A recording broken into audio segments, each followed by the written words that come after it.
Melville Poupeau, Valérie Mercier, bonjour. C'est la première fois que vous êtes réunis. Est-ce que vous pouvez me raconter cette collaboration? On s'est d'abord écrit un petit mail en disant tiens, on joue ensemble. Est-ce qu'on ferait pas un petit tour sur les dialogues pour polir un peu les choses parce que c'était un texte au départ en anglais, donc ça a été adapté. On était tous contents de se voir et on s'est croisés avant le film pour faire ça un peu en loose day, j'avoue, au début. Après, ça a été greenlighté par d'autres, mais on a voulu faire ça un peu en cachette, histoire d'arriver un peu plus sûr de ce qu'on allait dire. Absolument. Et cette collaboration aussi avec Woody Allen, comment vous avez été contacté? Est-ce qu'il a pensé à vous directement pour les rôles? Je Bah, sais, il nous Valérie, a- que il- vous aviez, vous aviez pensé peut-être, vous, à quelqu'un d'autre même. Ben parce que non, mais quand on m'a habillé pour le rôle, il a dit c'est pas du tout ça que je veux. Donc j'ai cru, je me suis dit c'est un miscasting. Après tout, il me connaît pas. Je pense qu'il a rien vu de moi.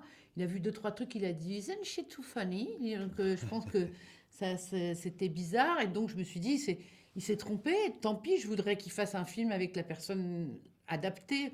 Donc j'ai carrément appelé mon agent et je lui ai dit voilà je lui ai donné des noms d'actrices qui pourraient faire le rôle. Puis après j'ai eu une nuit d'insomnie. Je me suis dit avant de changer d'actrice, on peut changer de lunettes et tout ça. Donc on a redescendu pour la rendre un peu plus ordinaire, plus une maman normale. Au début, on l'avait fait un peu comme elle habitait New York. Je m'étais dit que c'était un genre de Diane Keaton, un peu extravagante, un peu avec des lunettes, un peu très maline, un peu. C'est pas du tout ça qu'il voulait. Mais on a tous reçu une lettre nous disant cette chose qui, moi, me fait beaucoup rire. Voilà le rôle. Si ça vous plaît pas, j'espère qu'on aura l'occasion de retravailler ensemble. Mais j'ai 86 ans. Donc, je sais pas si tu as eu ça. Non, moi, il m'a fait une lettre, genre, je pense qu'il avait, comme disait Valérie, regardé un petit peu notre travail et puis fait confiance à des castings. Je pense aussi que c'est les hasards du métier d'acteur. Tout à coup, tu as un rôle qui t'échoit alors que tu n'étais pas forcément le premier choix. Donc voilà, grand coup de chance.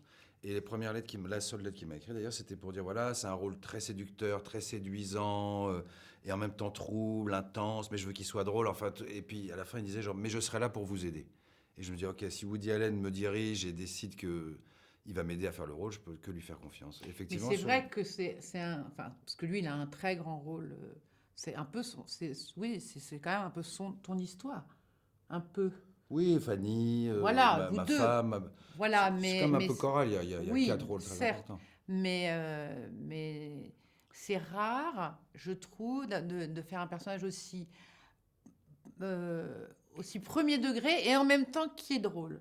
Oui, justement, sur l'humour, Oui, c'est pas un humour écrit, c'est un humour de situation. oui, oui. Comment vous êtes-vous emparé Bah, de... dès la lecture du scénario, moi je savais pas trop sur quel pied danser. Je savais pas si c'était des scènes qui voulaient comiques, si les situations étaient burlesques ou au contraire premier degré. Et encore pendant le tournage, je savais pas trop ce qu'il demandait. Moi, il me dirigeait et effectivement, j'ai vu là qu'il avait vraiment le rôle en tête parce qu'il était capable de faire mon rôle hyper bien. Donc j'avais plus qu'à le regarder et essayer de faire un peu pareil. À ma façon, je m'adaptais. Et encore en voyant le film, je trouve que c'est ça aussi la force du film. Et en fait, c'était donc un choix esthétique de la part de Woody Allen de faire un film un peu indécidé entre la farce et le thriller, le vaudeville et puis le film criminel, l'enquête policière. Et je trouve ça très beau à tous les niveaux, jusqu'à la musique, ce côté, on ne sait pas sur quel pied danser. Alors à l'arrivée, Valérie était à Venise pour voir le film dans une salle remplie. Apparemment, il y avait beaucoup de rire. Et Oui, le côté des choses burlesque, je n'avais pas vu du tout. J'avais déjà vu le film. Je n'avais même pas vu la portée comique de certaines, même des trucs. Il y a quand même un moment, un mec mort dans un sac. C'est très très drôle. Le mec est mort. Ce que je veux dire, c'est que c'est faire rire avec des trucs terribles, c'est que tout ça passe. Et en fait, quand on voit le film dans une salle, c'est un film quand même de cinéma, et on se rend compte, moi, j'avais pas mesuré la portée comique du film. Qu'est-ce que vous avez appris sur Woody Allen en tournant avec lui? Bah, j'ai appris qu'il avait une sœur. Euh, et c'était beaucoup là. Et Letty, elle est là tout le temps. C'est la même tête que Woody Allen, elle doit avoir 2 3 ans de moins.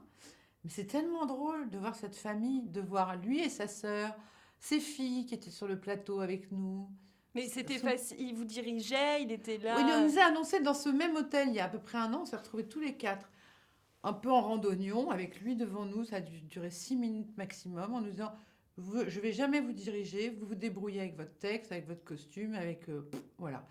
C'est votre responsabilité, le film maintenant, c'est votre rôle, vous en emparez.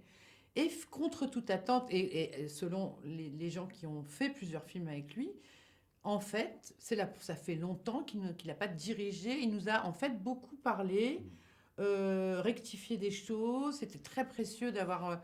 parce qu'on est un peu, malgré tout, voilà, enfin moi en tout cas, j'avais jamais tourné avec un metteur en scène pas français. Donc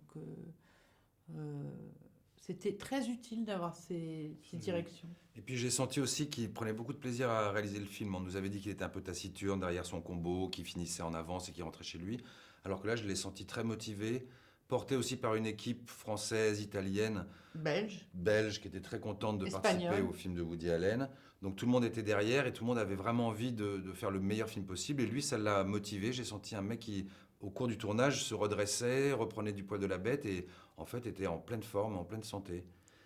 Et c'est ça qui m'a touché, c'est le côté un peu survivor de Woody Allen. C'est-à-dire on a l'impression qu'il va traverser les situations et retrouver l'énergie alors qu'on l'imagine petite chose fragile. D'ailleurs, il disait souvent pendant le tournage, je sais qu'à l'extérieur j'ai l'air fatigué au bout du rouleau, mais à l'intérieur je me sens en pleine forme et j'ai la pêche.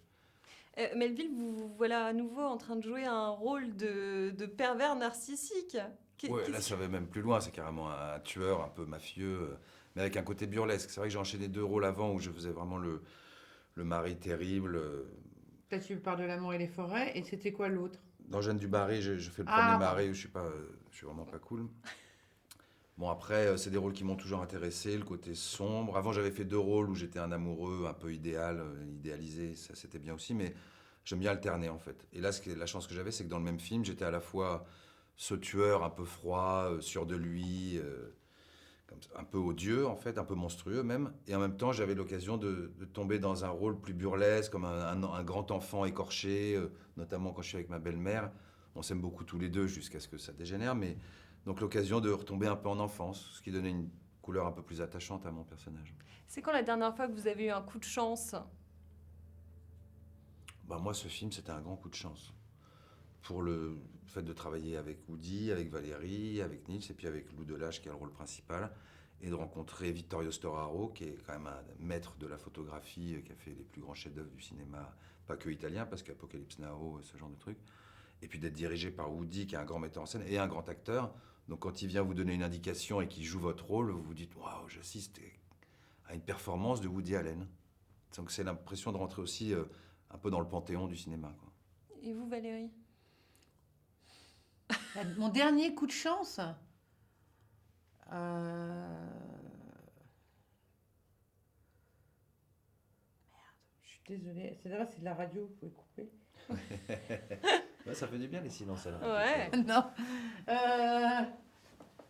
Non, moi, si on me demande quelle est la chance que j'ai eue, je dirais, c'est d'une vieille chance, c'est d'avoir des parents pas sur notre dos, qui n'ont jamais eu peur pour nous, qui se sont jamais inquiétés.